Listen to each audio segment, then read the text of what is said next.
Hello everyone.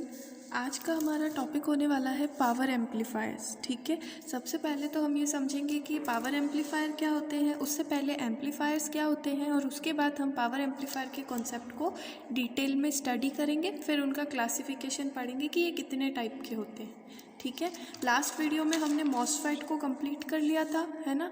Depletion type MOSFET, D MOSFET पढ़ा था। उससे पहले हम एनहेंसमेंट टाइप मॉसफेट को डिटेल में पढ़ चुके हैं।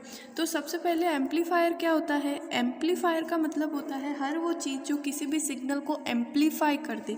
एम्पलीफिकेशन का मतलब होता है बढ़ाना। ठीक है, एम्पलीफिकेशन यानी सिग्नल को क्या कर दे, मैग्नीफाई कर दे, बढ़ा दे, उसे हम क्या कहते हैं, एम्पलीफायर। आपने 12th में जब ट्रांजिस्टर्स को पढ़ा होगा तो आपने ट्रांजिस्टर के यूजेस भी पढ़े होंगे, एप्लीकेशन ऑफ ट्रांजिस्टर। तो उसमें दो तरीके से ट्रांजिस्टर्स यूज़ किए जाते हैं, transistor as a switch and transistor as a amplifier. ठीक है, तो वहाँ आपने ये चीज़, ट्रांजिस्टर्स को हम सिग्नल को एम्पलीफाई करने के लिए भी क्या कर सकते हैं, यूज़ कर सकते हैं। Transistor as a switch and transistor as an amplifier आपने पढ़ा होगा। ठीक है, तो एम्पलीफायर क्या होता है, जो किसी भी सिग्नल को बढ़ा दे, ठीक है ना, बड़ा कर दे, उसे हम क्या बोलते हैं, एम्पलीफायर्स। अब जो हमारे नॉर्मल एम्पलीफायर्स होते हैं वो होते हैं वोल्टेज एंड करंट एम्पलीफायर। या तो वो वोल्टेज को एम्पलीफाई करेंगे या फिर वो करंट को एम्पलीफाई करेंगे। अब बात आती है कि पावर एम्पलीफायर क्या होते हैं and why do we need it. ठीक है, सबसे पहले हम डिस्कस करेंगे what are power amplifiers and why do we need it, कि हमें इसकी ज़रूरत क्यों पड़ती है। तो पावर एम्पलीफायर जो होते हैं वो लार्ज सिग्नल एम्पलीफायर्स होते हैं। क्या होते हैं, लार्ज सिग्नल एम्पलीफायर्स, जो एक लार्ज सिग्नल को एक्सेप्ट करते हैं और उसे और ज़्यादा एम्पलीफाई करके हमें उससे भी बड़ा सिग्नल क्या देते हैं, आउटपुट में देते हैं। इस टाइप के एम्पलीफायर्स को हम कहते हैं पावर एम्पलीफायर। ठीक है, पावर जो होती है उसका फॉर्मूला क्या होता है, V/I, यानी कि ये बहुत बड़े सिग्नल को एक्सेप्ट करके एक हमें बड़ी पावर आउटपुट में देते हैं, ऐसे पावर एम्पलीफायर। इन एम्पलीफायर्स को हम पावर एम्पलीफायर कहते हैं। अब इनकी ज़रूरत हमें कहाँ पड़ती है, क्यों पड़ती है, और इन्हें हम कहाँ कहाँ यूज़ करते हैं। ठीक है, तो ऐसी सभी डिवाइसेस जहाँ हमें एक लार्ज सिग्नल की ज़रूरत हो, एक बड़े सिग्नल को हैंडल करना हो, वहाँ हमें क्या पड़ती है, पावर एम्पलीफायर्स की ज़रूरत पड़ती है। ठीक है, जैसे आपके जितने भी ऑडियो एम्पलीफायर्स होते हैं तो यहाँ पर उनकी नंबर ऑफ स्टेजेस होंगी। नंबर ऑफ स्टेजेस से हमारा मतलब है, जैसे एग्जाम्पल के लिए हम मान लेते हैं कि हम एक लाउड स्पीकर की बात कर रहे हैं। तो लाउड स्पीकर का सबसे पहला आपका इनपुट होगा, जो एक माइक भी हो सकता है ना, माइक्रोफोन हो सकता है, या फिर वो एक टेप रिकॉर्डर भी हो सकता है, या फिर वो कोई भी चीज़ जिसे आप लाउड स्पीकर पे बजाना चाहते हैं वो क्या हो जाएगा, आपका इनपुट सिग्नल हो जाएगा। उसके बाद यहाँ पर इसकी क्या होती है, नंबर ऑफ स्टेजेस, जिसमें बहुत सारी डिवाइसेस होती है कि वो कैसे इस सिग्नल को एक सिग्नल में कन्वर्ट करेगी जो लाउड स्पीकर पर दिया जाएगा। ठीक है, उसके बाद लास्ट स्टेज जो होती है वो होती है हमारी पावर एम्पलीफायर। ठीक है, यहाँ पर हमें बहुत ज़्यादा एम्पलीफिकेशन की ज़रूरत होती है, तो इसका लास्ट स्टेज होता है पावर एम्पलीफायर। उससे आगे लाउड स्पीकर को क्या किया जाता है, कनेक्ट किया जाता है। क्योंकि आप देखेंगे कि जो इंसान बहुत धीरे बोलता है उसकी आवाज़ को भी जो लाउड स्पीकर है बहुत ज़्यादा एम्पलीफाई करके हमें सुनाता है। यानी यहाँ पर हमें सिग्नल की बहुत ज़्यादा एम्पलीफिकेशन की ज़रूरत होती है और एक बहुत बड़े सिग्नल को हैंडल करने की ज़रूरत होती है। ऐसे कंडीशंस में हम नॉर्मल वोल्टेज या करंट एम्पलीफायर को यूज़ नहीं कर सकते। उनकी अपनी क्या होती है, कुछ लिमिटेशंस होती है। वो करंट की एक फिक्स रेंज में ही काम करते हैं। जैसे कि मैं आपको बताऊं, जो हमारे जनरल, ठीक है, या फिर BJT, ये जो एम्पलीफायर होते हैं ना, ये ट्रांजिस्टर किसी भी टाइप के ट्रांजिस्टर से बनाए जा सकते हैं। जैसे कि हमने ट्रांजिस्टर अभी तक दो टाइप के पढ़े हैं, एक तो होता है FET और एक होता है BJT। BJT को हम डिटेल में पढ़ेंगे नेक्स्ट यूनिट में। तो एक होता है FET और एक होता है BJT। FET भी दो टाइप के होते हैं, JFET और MOSFET। ठीक है, तो किसी भी तरह के ट्रांजिस्टर को यूज़ करके हम क्या बना सकते हैं, एम्पलीफायर बना सकते हैं। तो जो हमारे जनरल ट्रांजिस्टर्स होते हैं उसमें भी अगर हम बात करें, हमारा जनरल BJT जो होता है तो वो एक फिक्स रेंज ऑफ करंट से ज़्यादा करंट को हैंडल नहीं कर सकता है, एक फिक्स वोल्टेज से ज़्यादा वोल्टेज को भी हैंडल नहीं कर सकता है ना। और पावर भी उसकी एक लिमिट होती है, तो इनकी अपनी क्या होती है, कुछ लिमिटेशंस होती है। उससे ज़्यादा सिग्नल अगर इनको प्रोवाइड किया जाएगा या फिर इनका टेम्परेचर एक लिमिट से ज़्यादा बढ़ाया जाएगा तो इनका क्या हो जाता है, थर्मल रन अवे हो जाता है। ठीक है, थर्मल रन अवे को भी हम जब बीजेटी पढ़ेंगे उस केस में डिटेल में समझेंगे। थर्मल रन अवे क्या होता है, एक पर्टिकुलर टेम्परेचर से ज़्यादा, ये बेसिकली वैसा ही होता है जैसा कि डायोड में ब्रेकडाउन होता है। ठीक है, एक लिमिट से ज़्यादा अगर आप उस पर वोल्टेज या करंट या टेम्परेचर बढ़ जाएगा किसी भी तरह से, क्योंकि रेजिस्टेंस होता है सबका अपना अपना, तो अगर उस पर करंट बढ़ाई जाएगी तो उसकी वजह से हीट बढ़ेगी और उसका टेम्परेचर जो होगा वो बढ़ जाएगा। तो अगर इस पर वोल्टेज, करंट या टेम्परेचर को एक लिमिट से ज़्यादा बढ़ा दिया जाए तो क्या हो जाता है इनका, आप एक जनरल लैंग्वेज में इसको ब्रेकडाउन की तरह समझ सकते हैं कि जैसे पीएन जंक्शन डायोड का एक लिमिट के बाद ब्रेकडाउन हो जाता है, उसी तरह से ट्रांजिस्टर का क्या हो जाता है, थर्मल रन अवे हो जाता है ना। और वो ट्रांजिस्टर शॉर्ट भी हो सकता है और वो ख़राब हो करके वर्क करना बंद कर देता है। इस प्रोसेस को हम बोलते हैं थर्मल रन अवे। तो जो हमारे जनरल वोल्टेज या करंट ट्रांजिस्टर होते हैं उनको हम इस तरह की चीज़ों में, जहाँ पर हमें एक लार्ज सिग्नल को हैंडल करना है, यूज़ नहीं कर सकते हैं, क्योंकि उनकी अपनी क्या होती है, कुछ लिमिटेशंस होती है और उन लिमिटेशंस को क्रॉस करने पर इनका क्या हो जाता है, थर्मल रन अवे हो जाता है और हमारा डिवाइस यहाँ पर काम करना बंद हो जाएगा और हमें इसके आउटपुट पर यानी कि लाउड स्पीकर पर कोई भी सिग्नल नहीं मिलेगा।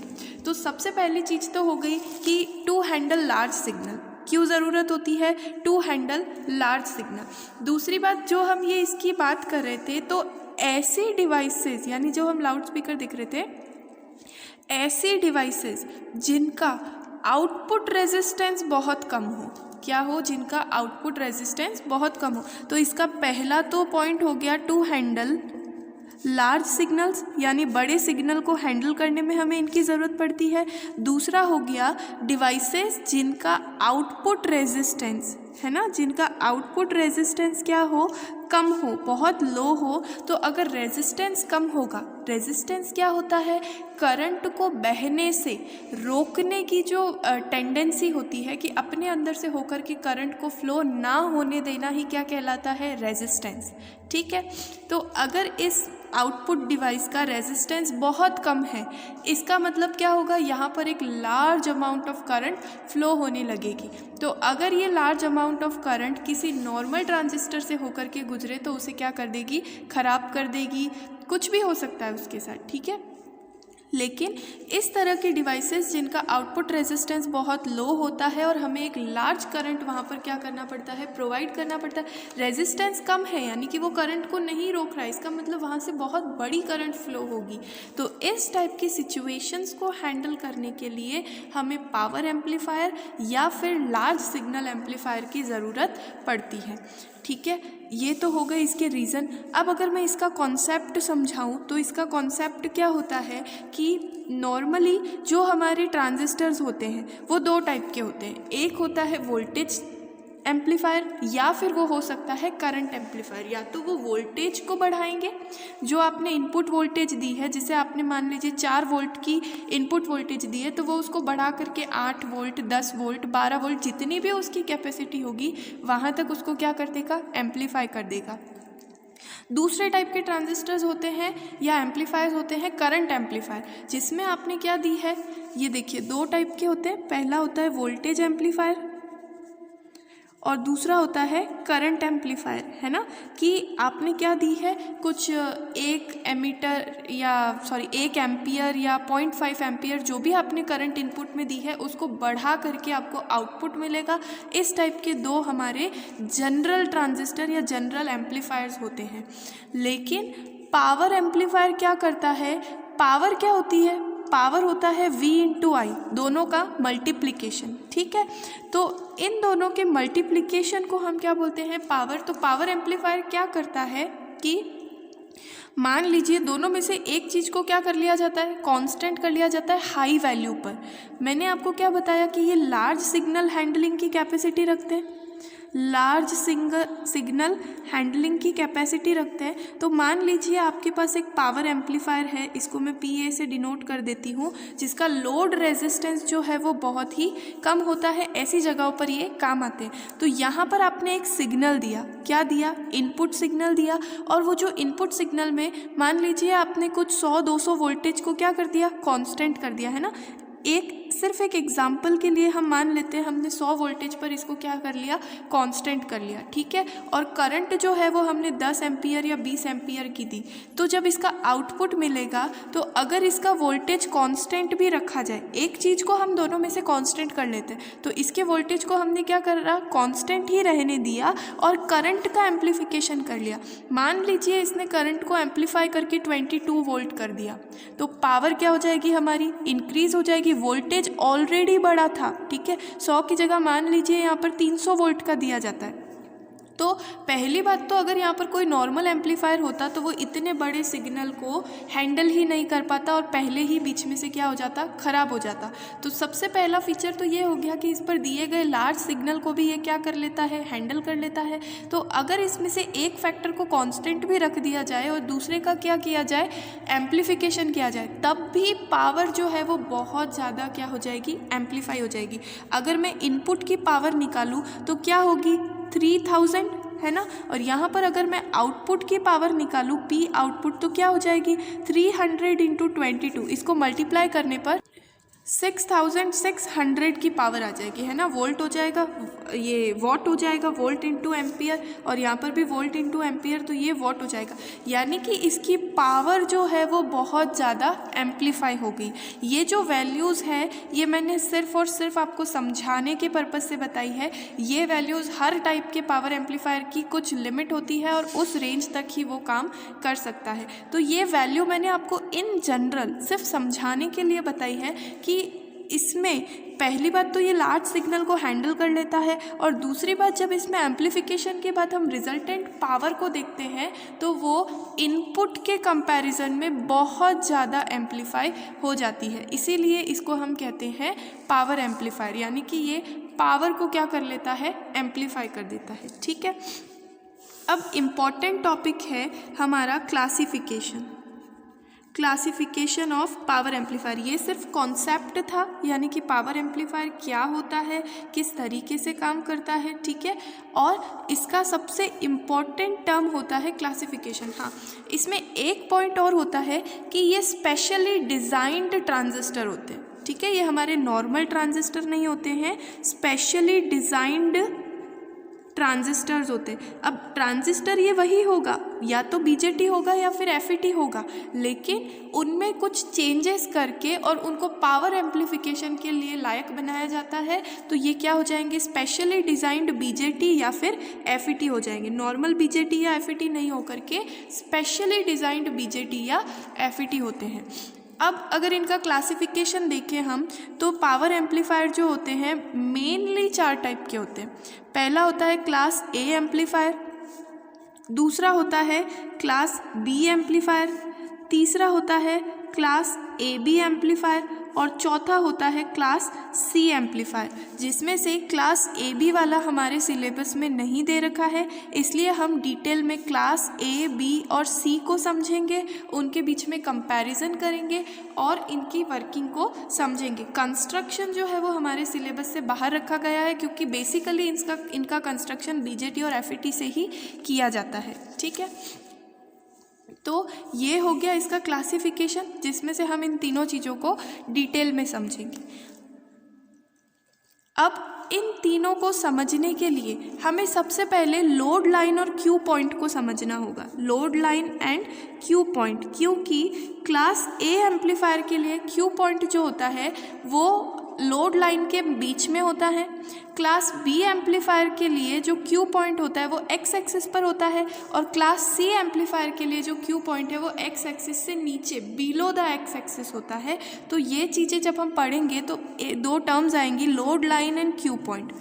तो लोड लाइन क्या होती है, जब भी हम किसी ट्रांजिस्टर की आउटपुट कैरेक्टरिस्टिक को देखते हैं, ठीक है। मैं मान लेती हूँ कि यहाँ पर BJT की आउटपुट कैरेक्टरिस्टिक है तो जब हम बीजेटी को पढ़ेंगे तो इसके आउटपुट कैरेक्टरिस्टिक को कैसे ड्रॉ किया जाता है उसको भी सीखेंगे, ठीक है। मॉसफेट और जेफेट की कंडीशन में तो हम आउटपुट कैरेक्टरिस्टिक बनाना सीख ही चुके थे। तो किसी ट्रांजिस्टर की आउटपुट कैरेक्टरिस्टिक को ड्रॉ करने पर, ठीक है, ये यहाँ पर कोई करंट हो जाएगी ये, और ये क्या हो जाएगी, वोल्टेज। आउटपुट कैरेक्टरिस्टिक को ड्रॉ करने पर यहाँ पर जो आउटपुट करंट है उसकी भी कोई एक मैक्सिमम वैल्यू होगी। जैसे मान लेते हैं ये आउटपुट करंट है तो ये इसकी क्या हो जाएगी, मैक्सिमम वैल्यू हो जाएगी, जिसे मैं I0 मान लेती हूँ। और इस कंडीशन में वोल्टेज की भी क्या होगी, एक मैक्सिमम वैल्यू होगी, ठीक है। तो अगर इन दोनों की मैक्सिमम वैल्यूज़ को एक लाइन के थ्रू मिलाया जाए तो हमें एक लाइन मिलती है जिसे हम लोड लाइन कहते हैं। क्या कहते हैं, लोड लाइन, ठीक है। यानी करंट की मैक्सिमम वैल्यू जिसे हम सैचुरेशन पॉइंट कहते हैं, क्या कहते हैं, सैचुरेशन पॉइंट, और वोल्टेज की मैक्सिमम वैल्यू जिसे हम कट ऑफ पॉइंट कहते हैं। जब हम बीजेटी को पढ़ेंगे तो उसमें हम देखेंगे कि बीजेटी जो है वो 3 रीजन में काम करता है, एक्टिव रीजन, सैचुरेशन रीजन और कट ऑफ रीजन। यानी अंतक क्षेत्र और सैचुरेशन रीजन को हम संतृप्त क्षेत्र बोलते हैं, और सक्रिय क्षेत्र, ऐसा करके उसके 3 रीजन्स होते हैं जिन्हें हम डिटेल में पढ़ेंगे। तो जिसके सैचुरेशन पॉइंट और कट ऑफ पॉइंट को मिला दिया जाए तो हमें एक लाइन मिलती है जिसे हम क्या बोलते हैं, लोड लाइन, ठीक है। फिर इन आउटपुट कैरेक्टरिस्टिक्स को ये लोड लाइन जहाँ जहाँ पर भी कट करती है उन्हें बोला जाता है ऑपरेटिंग पॉइंट। क्या बोला जाता है, ऑपरेटिंग पॉइंट, ठीक है। और ऑपरेटिंग पॉइंट का एक स्पेशल केस है कि जब हम क्या करें, सिग्नल को क्या रखें, 0 पर रखें, है ना, इनपुट सिग्नल को क्या रखें, 0 पर रखें। उस कंडीशन में जो ऑपरेटिंग पॉइंट होता है उसे ही हम क्या बोलते हैं, क्यू पॉइंट। क्यू पॉइंट यानी कि क्यूसेंट पॉइंट, ओके, ठीक है। तो मैंने आपको क्या बताया, सैचुरेशन पॉइंट, किसी भी ट्रांजिस्टर की आउटपुट कैरेक्टरिस्टिक में सैचुरेशन पॉइंट और कट ऑफ पॉइंट को मिलाने वाली जो लाइन होती है, स्ट्रेट लाइन, उसे हम लोड लाइन कहते हैं।